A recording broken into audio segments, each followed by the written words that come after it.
என்கிற பிரதிநிதி என்கிற பதவியையும் வழங்கி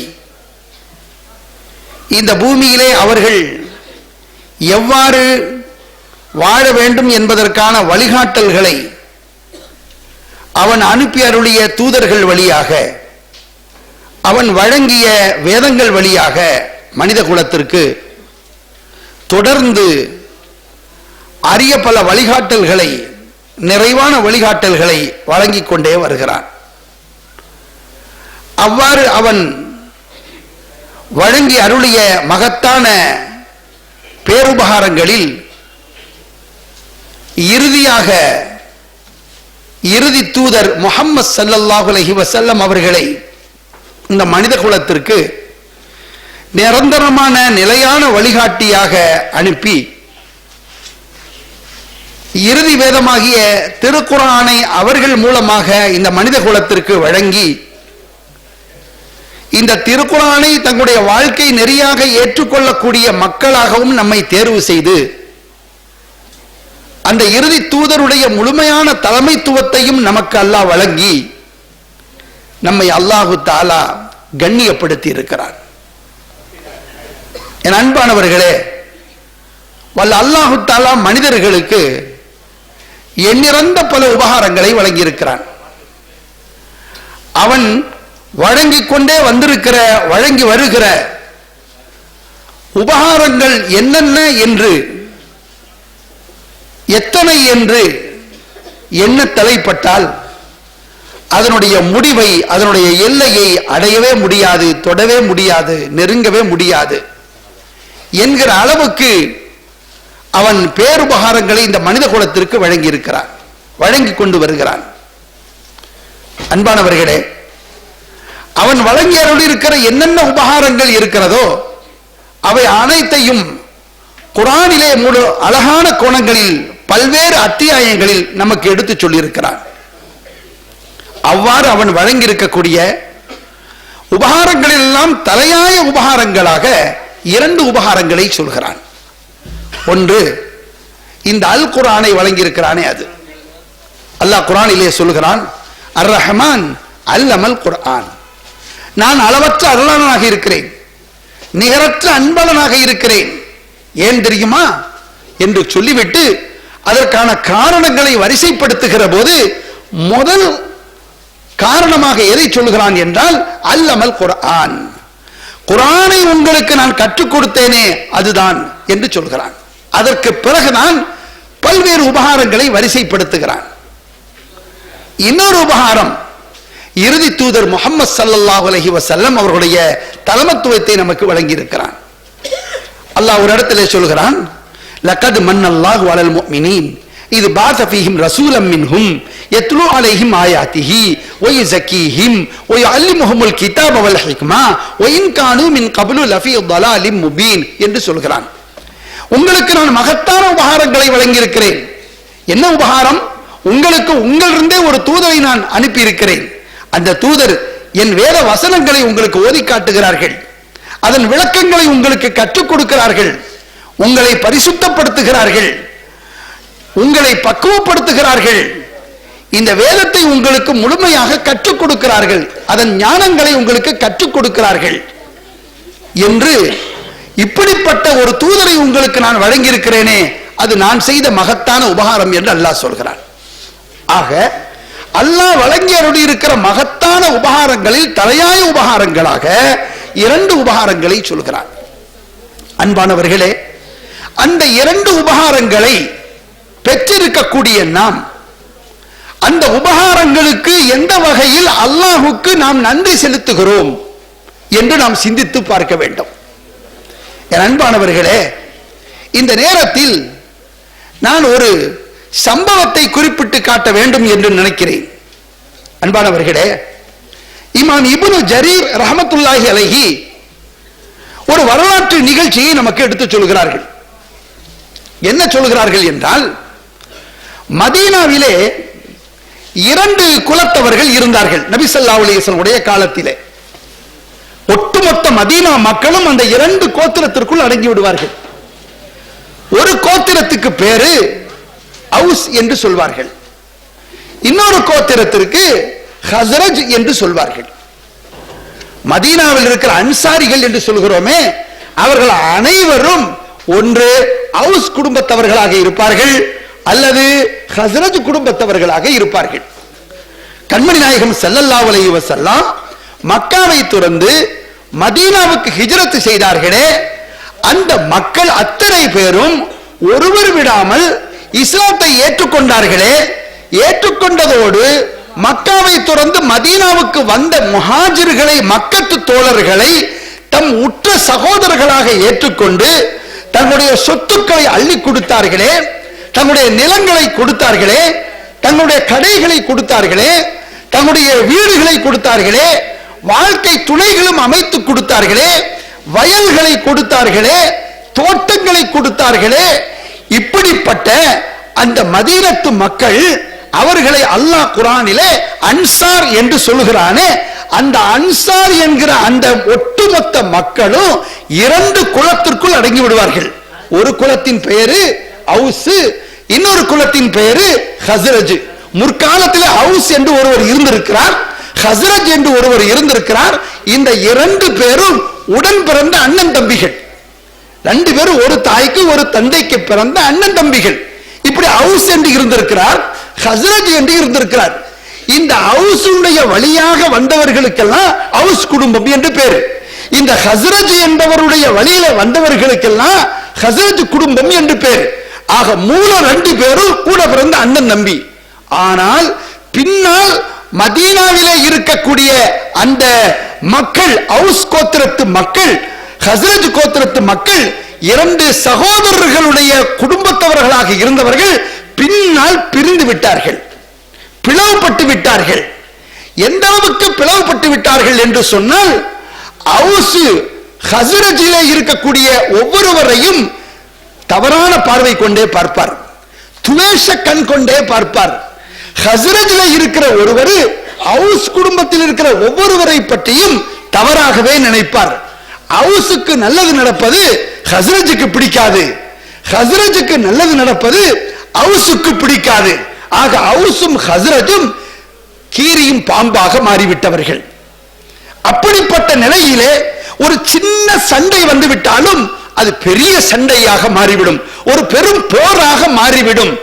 அவுஸிலே 10 பேர் கொல்லப்படுவார்கள், ஹஸ்ரஜிலே 10 பேர் கொல்லப்படுவார்கள். அப்படி கொல்லப்பட்டால் தான் அவர்கள் பழி தீர்த்ததாக, தாங்கள் திருப்தி அடைந்ததாக அவர்கள் இருப்பார்கள். இப்படிப்பட்ட ஒரு கட்டம். ஆக எப்போது பார்த்தாலும் அவுஸுக்கும் ஹஸ்ரஜுக்கும் ஆகாது. அப்படிப்பட்ட நிலையிலே உள்ளவர்களாக மாறிவிட்டார்கள். ரெண்டு பேருடைய மூல என்ன? அவுசு ஹஸ்ரஜ் உடன் பிறந்த அண்ணன் தம்பிகள் தான். எந்த அளவுக்கு மாறிவிட்டார்கள் என்றால், அவுசுடைய குடும்பத்தவர்கள் அவுசுக்குள்ளே மனமுடித்துக் கொள்வார்கள், ஹஸ்ரஜுடைய குடும்பத்தவர்கள் ஹஸ்ரஜுக்குள்ளே மனமுடித்துக் கொள்வார்கள். இரண்டு பேரும் சேரவே மாட்டார்கள். எப்போது பார்த்தால் ஊர்ல ஒரு பிரச்சனை வந்து விட்டா, அந்த பிரச்சனையில எல்லாவற்றையும் மறந்து, நாம் எல்லாம் இயக்கங்களை மறந்து, அமைப்புகளை மறந்து, வேறு வேறு விதர்ப்பங்களை மறந்து ஒரு பொது காரியத்துல ஒண்ணு சேர்ந்துருவோமா இல்லையா? அப்படிப்பட்ட ஒரு நிலை இந்த அவுஸுக்கு ஹஸ்ரஜுக்கு இருக்காது. இப்படிப்பட்ட நிலை ஏன் இந்த நிலை ஏற்பட்டது? இது ஒரு நீண்ட சரித்திரம், நான் அந்த சரித்திரக்குள்ள போக முடியாது. ஏன் ஏற்பட்டது என்று சொன்னா, அந்த மதீனால இன்னொரு குரூப் இருந்தது. அந்த குரூப் யூதர்கள். இந்த யூதர்கள் மண்ணின் மைந்தர்கள் கிடையாது, அவர்களுக்கு சொந்த ஊர் மதீனா கிடையாது. அவர்கள் வேறு வேறு வழியிலிருந்து வந்தவர்கள்.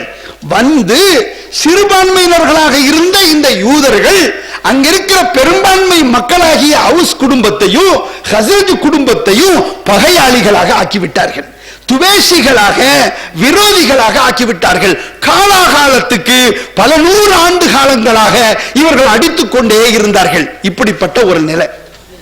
எப்போது எம்பெருமானார் முஹம்மது ஸல்லல்லாஹு அலைஹி வஸல்லம் மக்காவில் 13 ஆண்டு காலம் உழைத்து இந்த சத்திய மார்க்கத்தை எடுத்து சொன்னார்களோ, இந்த குர்ஆனை கொண்டு வந்து கொடுத்தார்களோ, தன்னுடைய வாழ்க்கையை அழகான முறையிலே தானும் அமைத்துக் கொண்டு அவ்வாறு செயல்படக்கூடிய மக்களை உருவாக்கினார்களோ, அப்படி உருவாக்கி 13 ஆண்டு காலத்தில் இந்த செய்தி கொஞ்சம் கொஞ்சமாக எங்கே போகிறது என்றால் மதீனாவுக்கு போகிறது.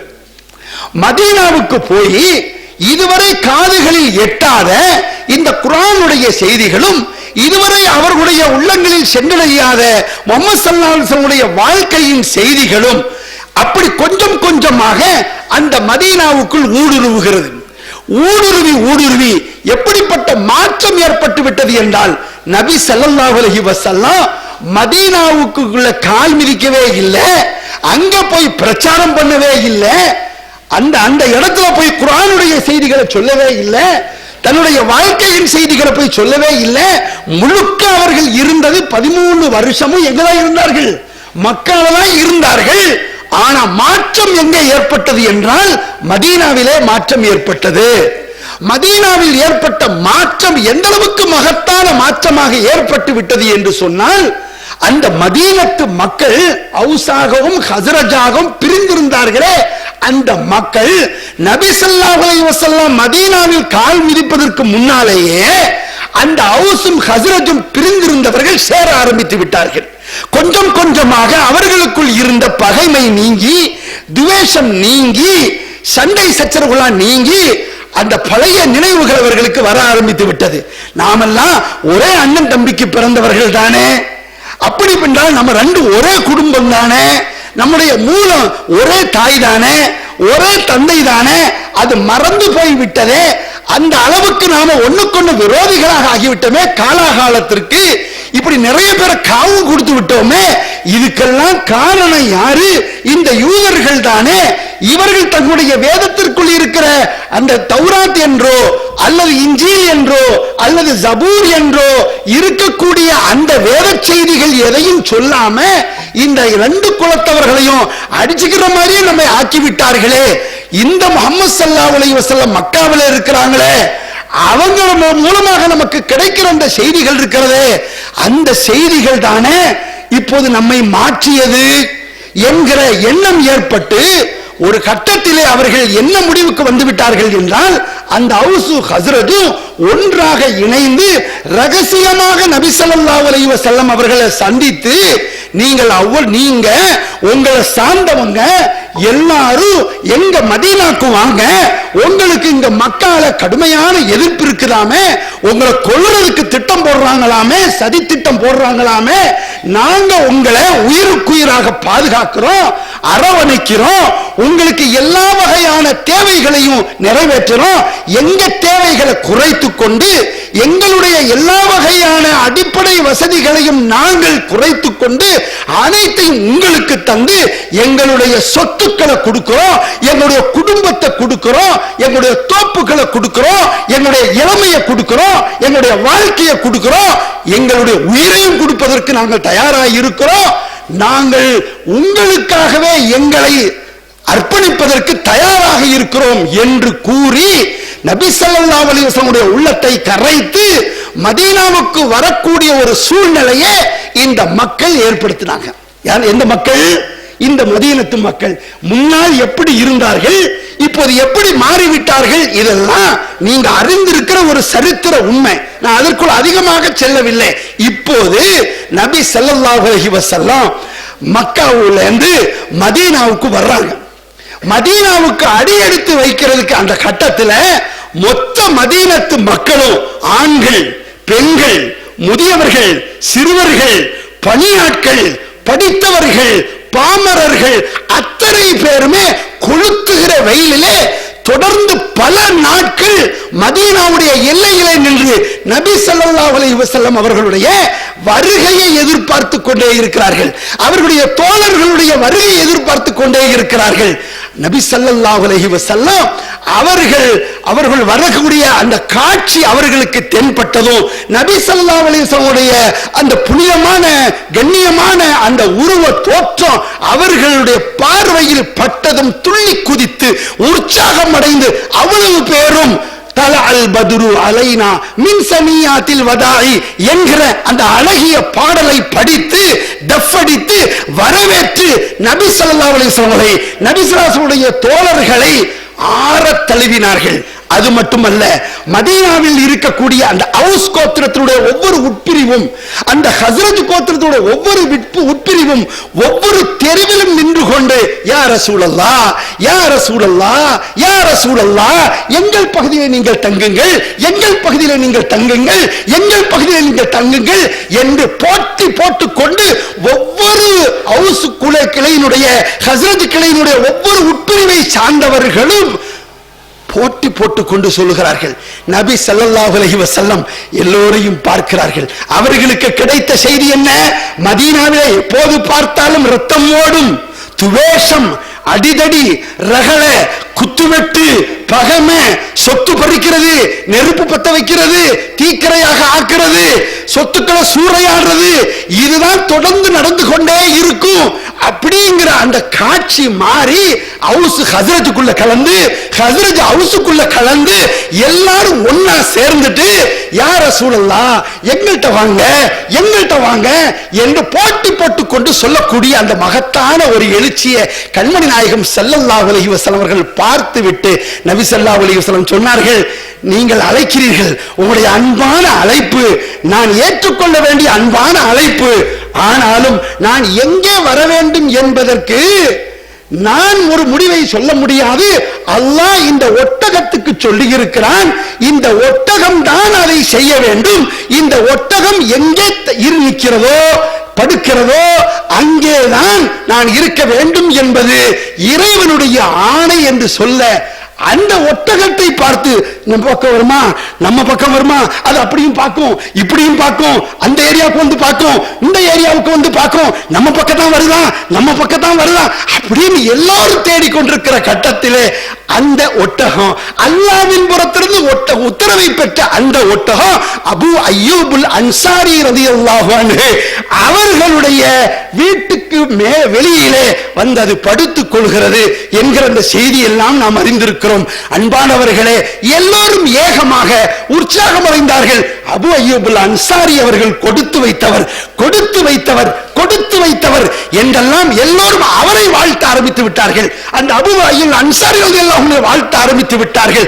ரசூலுல்லாஹி ஸல்லல்லாஹு அலைஹி வஸல்லம் ரஹ்மத்துல் லில் ஆலமீனாக அனுப்பப்பட்டவர்கள், உலகத்தின் தலைவராக அனுப்பப்பட்டவர்கள், சொர்க்கங்களின் தலைவராக அனுப்பப்பட்டவர்கள், நபிமார்களின் தலைவராக அழைக்கப்பட்டவர்கள், மலக்குமார்களின் தலைவராக அழைக்கப்பட்டவர்கள், இப்படிப்பட்ட மகத்துவமிக்க தலைவரை தங்களுடைய வீட்டுக்குள் அமர்த்திக் கொள்ளக்கூடிய பாக்கியம் பெற்றவரே, புண்ணியவரே என்று எல்லோரும் அவர்களை வாழ்த்த ஆரம்பித்து விட்டார்கள் என்கிற செய்தியெல்லாம் நமக்கு தெரியும். அன்பானவர்களே, இப்போது நாம் கவனத்திலே கொள்ள வேண்டும். இப்போது அவுஸும் ஹஸ்ரஜும் ஒரு காலகட்டத்தில் இப்படி அடித்துக் கொண்டதையும் பாருங்கள், இப்போது அவர்களிடத்தில் வந்த போட்டியையும் பாருங்கள். ஒரு காலகட்டத்தில் இமாம் இப்னு ஜரீர் ரஹ்மத்துல்லாஹி அலைஹி அவர்கள் பதிவு செய்கிற செய்தி என்னவென்று சொன்னால், பின்னால் இந்த அவுஸுக்கும் ஹஸ்ரஜுக்கும் இன்னொரு சண்டை ஏற்பட்டது, இன்னொரு சண்டை ஏற்பட்டது, ஒரு தகராறு ஏற்பட்டது. அந்த தகராறு, அந்த வாத பிரதிவாதம் எப்படி ஏற்பட்டது என்றால், முன்னால் ஏற்பட்டதே அதற்கு நேர் மாற்றமாக. என்ன நேர் மாற்றமாக என்றால், அவுஸுக்கும் ஹஸ்ரஜும் ஒன்னு சேர்ந்தாங்களாம். அவுஸும் ஹஸ்ரஜும் ஒன்னா சேர்ந்து பள்ளிவாசல்ல மஸ்ஜித் நபவி கிட்ட வச்சுக்கிட்டு அவுஸ் ஹஸ்ரஜ் ரெண்டு பேருமே அந்த கோத்திரத்தவங்க நின்றுகிட்டு சொன்னாங்களா, அவுஸ் ஹஸ்ரஜை பார்த்து சொன்னாங்களா, ஹஸ்ரஜ் கூட்டத்தவர்களே, உங்களை விட நாங்க தான் ரொம்ப சிறந்தவங்க. இப்படி பேச ஆரம்பிச்சிட்டாங்க. முன்னால் உள்ள நடப்பு மாறி போச்சுப்போம்.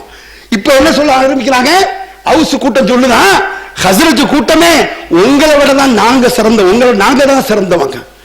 உடனே ஹஸ்ரஜ் கூட்டம் சொன்னாங்களாம், அது முடியாது, நாங்க தான் உங்களை விட சிறந்தவங்க, பாப்போமா அப்படின்றாங்க. பாப்போமே. மற்றவங்க எல்லாம் கூடி இருக்காங்க. இந்த காட்சி எல்லாரும் பார்க்கறாங்க. யாரு? முஹாஜிரிய சஹாபாக்கெல்லாம் இந்த காட்சியை பார்க்கறாங்க. மக்கத்து தோழர்கள் எல்லாம் இந்த காட்சியை பார்க்கறாங்க. இப்ப ரெண்டு பேருக்கு தான் வாத பிரதிவாதம். யாருக்கு? மதீனாவிலே இருக்கக்கூடிய அவுஸுக்கும் மதீனாவிலே இருக்கக்கூடிய ஹஸ்ரஜுக்கும் முன்னால் சண்டைக்காரர்களாக இருந்தவர்கள் இப்போது ரெண்டு பேரும் வாதம் பண்றாங்க. அவுஸ் ஆரம்பிக்கிறாங்க பேச்சு. என்ன பேச்சு ஆரம்பிக்கிறாங்கன்னு சொன்னா, சொல்றாங்க அவுஸ்ல இருந்து ஒரு ஆள், எங்கள்கிட்ட ஒரு ஆள் இருக்காரு, அவர் யார் தெரியுமா? அவருடைய மௌத்து வந்துட்ட உடனே அல்லாஹ்வுடைய அரிஷுக்கு சந்தோஷம். யாருக்கு சந்தோஷம்? அல்லாஹ்வுடைய அரிஷுக்கு சந்தோஷம். அரிஷு குலுங்கியது, அரிஷுக்கு துள்ளி குதித்தது. எதுக்காக? தம்மிடம் வர இருக்கிறாரே அந்த நல்லடியாருடைய வருகைக்காக அவரை வரவேற்று. மௌத்து என்ற இங்க நாம மௌத்துண்டா இங்க நாம அழுவோம், துக்கம். ஆனா அல்லாஹ்வுடைய அரிஷு என்ன செய்ததா? இதோ அவர் வருகிறார், நம்மிடம் நோக்கி வருகிறார் என்று அது துள்ளி குதித்ததாம், குலுங்கியதாம். அப்படிப்பட்ட ஒருவர் யார் தெரியுமா? சாத் பின் முஆத். யாரு? சாத் பின் முஆத் ரலியல்லாஹு அன்ஹு. இந்த சாத் பின் முஆத் அவர்களுக்கு நபி ஸல்லல்லாஹு அலைஹி வஸல்லம் என்ன சொன்னாங்க தெரியுமா? இவருடைய மரணத்துக்காக, இவருடைய வருகைக்காக, இவரை வரவேற்கும் முகமாக அல்லாஹ்வுடைய அரிஷ் குலுங்கியது என்று சொன்னார்களே, துள்ளியது என்று சொன்னார்களே, அந்த சாத் பின் முஆத் இப்படிப்பட்ட சிறப்பு பெற்றவர் உங்களிடத்துல உண்டா? போட்டி எப்படி மாறிச்சு பாரு.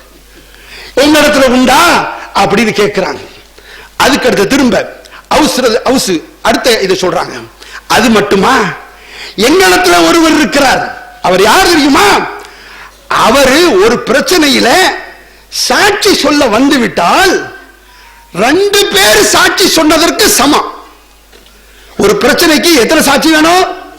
2 சாட்சி வேணும். ஆனால் இவர் மட்டுமே சாட்சியாளராக வந்தால் அவர் 2 பேருக்கு சாட்சியாளராக இருப்பதற்கு தகுதி உடையவர். அப்படி என்று நபி ஸல்லல்லாஹு அலைஹி வஸல்லம் அவர்கள் சொன்னார்கள். அப்படிப்பட்ட ஹுஸைமத் பின் சாபித் இருக்கிறார்களே, அவங்க எங்களை சார்ந்தவங்க தான். யாரை சார்ந்தவங்க? எங்க அவுஸ சார்ந்தவங்க தான். இது ஒரு நீண்ட சரித்திரம், ஒரு ஹதீஸ்ல இருக்கக்கூடிய ஒரு நீண்ட சரித்திரம், அதுக்குள்ள போக முடியாது. ஆக நபி ஸல்லல்லாஹு அலைஹி வஸல்லம் அவர்களால் 2 சாட்சிகளுக்கு நிகராக சொல்லப்பட்டவர்கள் யாரு? ஹுஸைமத் பின் சாபித் ரலியல்லாஹு அன்ஹு. அவர் எந்த கோத்திரத்தை சார்ந்தவர்? எங்க அவுஸ் கோத்திரத்தை சார்ந்தவர். அப்படி உங்களிடத்துல உண்டா? அடுத்து கேட்கிறாங்க, திரும்பவும் அவுஸ் கேட்கிறாங்க. அது மட்டுமா? எங்கள்ல இருக்காரு ஒரு தோழரு, அந்த தோழரு அல்லாஹ்வுடைய பாதையிலே ஷஹீதாக ஆனார். அல்லாஹ்வுடைய பாதையிலே ஷஹீதாக ஆனார். ஷஹீதாக ஆன போது அவரை மலக்குமார்கள் குளிப்பாட்டினார்கள். யார் குளிப்பாட்டினார்கள்? மலக்குமார்கள் குளிப்பாட்டினார்கள். அப்படி குளிப்பாட்டப்பட்டவர் யார் தெரியுமா? ஹன்வலா. அந்த ஹன்வலா யார் தெரியுமா? எங்க அவுஸ் கோத்திரத்தை சார்ந்தவர்கள். அது மட்டுமா? எங்கள்ல ஒருவர் ஆசிம் இருக்கிறார், ஆசிம் இப்னு அபீ சாபித். இந்த ஆசிம் இப்னு அபீ சாபித் ஷஹீதாக ஆனார். அவரை எதிரிகள் கைப்பற்ற வருகிற போது தேனீகள் அவரை பாதுகாத்தது எதிரிகளிடமிருந்து. அந்த ஆசிம் இப்னு அபீ சாபித் இருக்கிறார்களே, எங்க கோத்திரத்தை சார்ந்தவர். ஆக எல்லாம் எடுத்து பாருங்க, எல்லாரும் சாத் பின் முஆதா எங்களை சார்ந்தவர், ஹுஸைமத் பின் சாபித்தா எங்களை சார்ந்தவர், ஹன்வலாவா எங்களை சார்ந்தவர், ஆசிம் பின் அபீ சாபித்தா எங்களை சார்ந்தவர் என்று இப்படி உங்களிடத்துல இருக்கிறார்களா என்று அவுஸ் கோத்திரத்தார்கள் சொன்னார்களாம். அப்படி சொன்ன போது இப்ப இதற்கு இவர்கள் மறுப்பு சொல்றாங்க. யார் மறுப்பு சொல்றா? இந்த ஹஸ்ரஜ் கோத்திரம் மறுப்பு சொன்னார்களா? அப்படியா? எங்கள்கிட்ட 4 பேர் இருக்கிறாங்களே, நாங்க 4 பேரை சொல்லவா? ஒருவர் யாரு? உபை இப்னு கஅப். யாரு? உபை இப்னு கஅப். அது மட்டுமா? இன்னொருவர் முஆத் இப்னு ஜபல் இருக்கிறாங்க, எங்க இடத்துல இருக்காங்க. அது மட்டுமா? ஸைத் இப்னு சாபித் எங்க இடத்துல இருக்காங்க. அது மட்டுமா? அனஸ் ரலியல்லாஹுடைய சிறிய தகப்பனாரு அபூ ஸைத் எங்க இடத்துல இருக்காங்க. இந்த 4 பேர் எங்க இடத்துல இருக்காங்க. இந்த 4 பேர் யார் தெரியுமா? நபி ஸல்லல்லாஹு அலைஹி வஸல்லம் உடைய காலத்திலேயே குர்ஆனை முழுமையாக தங்களுடைய நெஞ்சங்களிலே சுமந்தவர்கள். அப்படிப்பட்ட 4 பேர் உங்கள்கிட்ட இருக்காங்களா என்று இந்த ஹஸ்ரஜ் கோத்திரத்தவர்கள் அவர்களிடத்திலே சொன்னார்கள் என்கிற இந்த செய்தியை, இந்த வாத பிரதிவாதத்தை யார் சொல்றா? இமாம் இப்னு ஜரீர் ரஹ்மத்துல்லாஹி அலைஹி அவர்கள் பதிவு செய்கிறார்கள். இதை நம்ம கவனத்தில் கொள்ள வேண்டிய விஷயம் என்ன என்று சொன்னா, அந்த அவுஸ் கோத்திரம் ஒரு 4 சஹாபிகளை சொல்லுகிற போது அதற்கு மறுபதிப்பாக பதிலாக இந்த ஹஸ்ரஜ் கோத்திரத்தவர்கள் 4 பேரை சொல்லுகிற போது சொன்னது என்னது சொன்னா, 4 பேர்கள் குர்ஆனை சுமந்தவர்கள், எங்களிடத்திலே முழுமையாக சுமந்தவர்கள் இருக்கிறார்கள் என்று சொன்னார்கள் என்கிற செய்தியை நாம் பார்க்கிறோம் என்று சொன்னால், அல்லாஹ்வின் நல்லடியார்களே, இதில் நமக்கு கிடைக்கக்கூடிய பாடம் என்னவென்று சொன்னால், இங்கே எவர்கள் குர்ஆனை சுமந்து கொள்கிறார்களோ 30 ஜுசுவையும் 114 சூறாக்களையும் எவர்கள் தங்களுடைய நெஞ்சங்களில் சுமந்து கொள்கிறார்களோ அவர்கள், எவர்கள் சுமக்காமல் இருக்கிறார்களோ அவர்களை விட மிகச் சிறந்தவர்கள். அல்லாஹ் அவர்களுக்கு அப்படிப்பட்ட சிறப்பை கொடுத்திருக்கிறான். எவர்கள் மார்க்க அறிவை பெற்றிருக்கிறார்களோ அவர்கள் ஆலிம்களாகவோ ஆலிமாக்களாகவோ இருப்பார்களானால், ஹாஃபில்களாகவோ ஹாஃபிலாக்களாகவோ இருப்பார்களானால், இந்த இல்ம் அவர்களிடத்தில் இருக்கிற காரணத்தால், இந்த குர்ஆன் அவருடைய நெஞ்சத்தில் இருக்கிற காரணத்தால் மற்றவர்களை விட அவர்கள் சிறந்தவர்களாக மாறிவிடுகின்றார்கள் என்கிற அளவுக்கு அல்லாஹ் அவர்களை உயர்த்தி இருக்கிறான் என்கிற இந்த செய்தியை நாம் தெரிந்து கொள்கிறோம். என்னுடைய உரையினுடைய நிறைவுக்கு வருகிற போது உங்களோடு நான் பகிரக்கூடிய முக்கியமான செய்தி என்னவென்று சொன்னால், இந்த குர்ஆனை நெஞ்சங்களிலே சுமக்கக்கூடிய ஹாஃபில்களையும் ஹாஃபிலாக்களையும் மார்க்க அறிவை ஒழுங்கான முறையிலே பெற்றுக்கொள்ளக்கூடிய ஆலிம்களையும் ஆலிமாக்களையும் உருவாக்கக்கூடிய ஸ்தாபனங்கள், கல்வி நிறுவனங்கள், அதற்காக பாடுபடக்கூடிய ஆசிரியர்கள் ஆசிரியைகள், அதற்காக உழைக்கக்கூடிய நிர்வாகிகள் பொறுப்பாளர்கள், இவர்களெல்லாம் அல்லாஹ்விடத்தில் அதிக நெருக்கத்தை பெற்றவர்கள், அல்லாஹ்விடத்தில் அதிகமான அன்பை பெற்றவர்கள், அல்லாஹ்விடத்தில் அதிகமான மகத்தான நற்கூலிகளை பெறக்கூடியவர்கள். எனவேதான் இந்த விஷயத்திலே உங்களுக்குள் ஒரு போட்டி மனப்பான்மை இருக்க வேண்டும். போட்டி இருந்து கொண்டே இருக்க வேண்டும். இந்த போட்டியிலே ஒவ்வொரு தெருவும், இங்கே ஒரு 7 தெருக்களை எண்ணிக்கை பார்த்தேன். 20 பேர் ஆலிமாக்களாக ஆகுகிறார்கள், 2 பேர் ஹாஃபில்களாக ஆகுகிறார்கள், ஒரு சகோதரி ஹாஃபிலாவாக ஆகுகிறார். 7 தெருக்கள் ஒன்றுக்கொன்று போட்டி போட்டுக்கொண்டு, இந்த முழு கடையநல்லூரும் ஒன்றுக்கொண்டு போட்டி போட்டுக்கொண்டு, எனக்கு முன்னால் உரை நிகழ்த்தியவர்கள் சில குறைகளை சொன்னார்கள். இளைஞர்களிடத்தில் இந்த குறை இருக்கிறது, தாய்மார்களிடத்தில் இந்த குறைகள் இருக்கிறது என்பது உண்மைதான், இருக்கும். ஆனால் குறைகள் அதிகமா, நிறைகள் அதிகமா, சிறப்புகள் அதிகமா, நம்மிடத்தில் இருக்கிற மைனஸ் பாயிண்ட்கள் அதிகமா என்றால் நாம் அடித்து சொல்ல முடியும். அல்லாஹ் இந்த சமுதாயத்தை எப்படி அமைத்திருக்கிறான் என்றால், நிறைகளை அதிகமாக பெற்றவர்களாக, சிறப்புகளை அதிகமாக பெற்றவர்களாக அல்லாஹ் இந்த சமுதாயத்தை உயர்த்தி இருக்கிறான். இந்த சமுதாயத்தை உயர்த்தி இருக்கிறான், இந்த கடையநல்லூரை உயர்த்தி இருக்கிறான் என்றால் நான் நினைக்கிறேன், ஒன்றை தெளிவாக புரிந்து கொள்ளுங்கள். இந்த தமிழ் உலகத்திற்கு முஸ்லிம் அல்லாத மக்கள் யாராக இருந்தாலும் சரி, அந்த மக்களுக்கெல்லாம் குர்ஆனை கொண்டு போய் சேர்க்கக்கூடிய அந்த மக்கள், இந்து மக்களா கிறிஸ்துவ மக்களா, அவர்களிடத்தில் இந்த குர்ஆனை கொண்டு போய் சேர்த்து, முஹம்மது ஸல்லல்லாஹு அலைஹி வஸல்லம் வாழ்க்கை அந்த மக்களிடத்திலே கொண்டு போய் சேர்த்து, அந்த மக்களை இஸ்லாத்திலே இணைத்து, அந்த மக்கள் முஸ்லிம்களாக வாழ்ந்து, அந்த மக்கள் முஃமின்களாக வாழ்ந்து, அந்த மக்கள் குர்ஆனை கற்று, அந்த மக்கள் ஹாஃபில்களாக ஹாஃபிலாக்களாக ஆகி, அந்த மக்கள் ஆலிம்களாக ஆலிமாக்களாக ஆகி, இப்படிப்பட்ட நிலையை உயர்ந்து செல்லக்கூடிய அளவுக்கு நம்முடைய உழைப்பு அமைந்திருக்க வேண்டும். அதிலே காயல்பட்டணத்திற்கும் கடையநல்லூருக்கும் தொடர்ந்து போட்டி இருந்து கொண்டே இருக்கும், போட்டி இருந்து கொண்டே இருக்கும். நான் சொல்வேன், என் காயல்பட்டணம் அது உயர்ந்து நிற்கும். நீங்கள் சொல்வீர்கள் கடையநல்லூர் உயர்ந்து நிற்கும். இப்படி போட்டி போட்டுக் கொள்வோம். இந்த போட்டி ஆரோக்கியமான போட்டி, அல்லாஹ் சொல்லக்கூடிய போட்டி. போட்டி போடுங்கள் என்று அல்லாஹ் சொல்கிறார். ஒவ்வொரு ஊரும், தென்காசிக்கும் கடையநல்லூருக்கும் போட்டி, கடையநல்லூருக்கும் வடகரைக்கும் போட்டி, இப்படி ஒவ்வொரு ஊரு, மேலப்பாளையத்துக்கு கடையநல்லூருக்கு போட்டி, மேலப்பாளையத்துக்கு காயல்பட்டணத்துக்கு போட்டி, இப்படி தமிழ் உலகத்திலே ஒவ்வொருவரும் போட்டி போட்டு போட்டி போட்டு அதிலே முந்தி ஜெயித்து அதோட நின்று வராம நமக்கு சுத்தி இருக்கிற மக்களத்துல எல்லாம் போய் இந்த சத்திய மார்க்கத்தை கொண்டு போய் சேர்க்கணும். அதுதான் நம்முடைய ஒரு வேலை. அந்த வேலையை செய்வதற்கு தான் இப்படிப்பட்ட கல்வி கூடங்கள் பாடுபட வேண்டும் என்று நான் சொல்லிக் கொள்கிறேன். நாம் குர்ஆனை நமக்குள் மட்டும் வைத்துக் கொள்ளாமல், முஹம்மது ஸல்லல்லாஹு அலைஹி வஸல்லம் வாழ்க்கையை நமக்குள் மட்டும் வைத்துக் கொள்ளாமல், நாம் ஒரு 8 தலைமுறைக்கு முன்னால் யாராக இருந்தோம், ஒரு 10 தலைமுறைக்கு முன்னால் யாராக இருந்தோம், எவர்களாகவோ இருந்திருப்போம். ஆனால் அல்லாஹ் தன் பேரருளால் நம்மை தேர்வு செய்து முஸ்லிம்களாக ஆக்கினான். இன்று உயர்ந்திருக்கிறோம். அந்த ஒரு நல்ல சூழல் நம்மோடு நின்றுவிடக் கூடாது. சகோதர சமுதாய மக்களுக்கெல்லாம் அந்த செய்திகளை கொண்டு போய் சேர்க்க வேண்டும். உழைப்போமா, பாடுபடுவோமா, செய்திகளை கொண்டு போய் சேர்ப்போம். யா அல்லாஹ், எங்களுடைய சமுதாயத்திற்கு மார்க்கத்தினுடைய அறிவை நிறைவாக கொடுப்பாயாக. யா அல்லாஹ், எங்களுடைய பிள்ளைகளை, ஒவ்வொரு பிள்ளையையும் நல்ல தேர்ந்த மார்க்க விற்பனர்களாக, ஹாஃபில்களாக, ஹாஃபிலாக்களாக, ஆலிம்களாக, ஆலிமாக்களாக, நல்ல முறையில் சிறந்த பிரச்சார